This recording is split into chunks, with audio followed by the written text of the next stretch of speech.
The Fat Controller sat in his office and listened.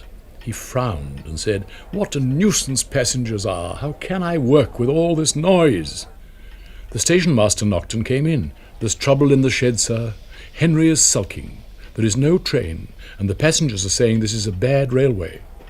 "Indeed," said the Fat Controller, "we can't allow that." He found Henry, Gordon, and James looking sulky.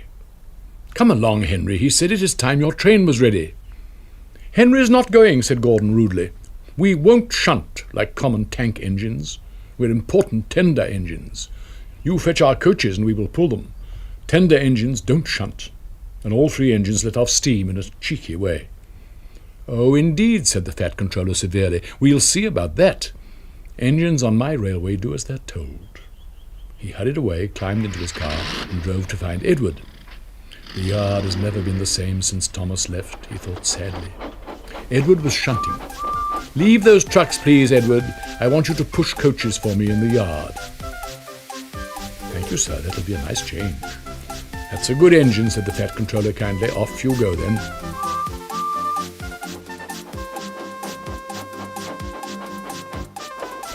So Edward found coaches for the three engines, and that day the trains ran as usual.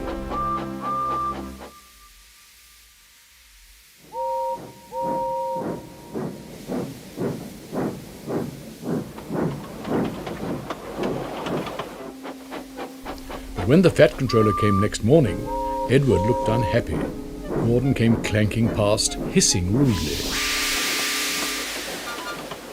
"Bless me," said the Fat Controller. "What a noise!" "They all hiss me, sir," answered Edward sadly. "They say tender engines don't shunt. And last night they said I had black wheels. I haven't, have I, sir?" "No, Edward, you have nice blue ones, and I'm proud of you. Tender engines do shunt, but all the same, you'd be happier in your own yard. We need a tank engine here." He went to an engine workshop, and they showed him all sorts of tank engines.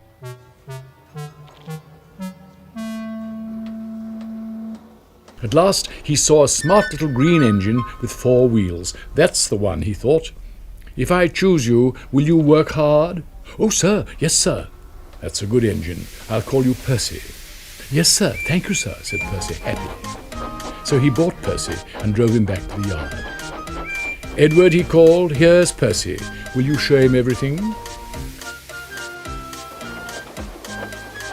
Percy soon learned what he had to do, and they had a happy afternoon.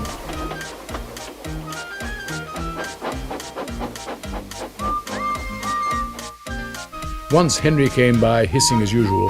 "Wheesh!" said Percy suddenly. Henry jumped and ran back to the shed. "How beautifully you wheeshed him," laughed Edward. "I can't wheesh like that." "Oh," said Percy modestly, "that's nothing. You should hear them in the workshop.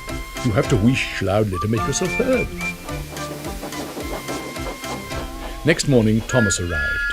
"The Fat Controller sent for me. I expect he wants help," he said importantly to Edward. "Shh, here he comes." "Well done, Thomas. You've been quick. Listen, Henry, Gordon, and James are sulking. They say they won't shunt like common tank engines, so I've shut them up, and I want you both to run the line." "Common tank engines, indeed?" snorted Thomas. "We'll show them."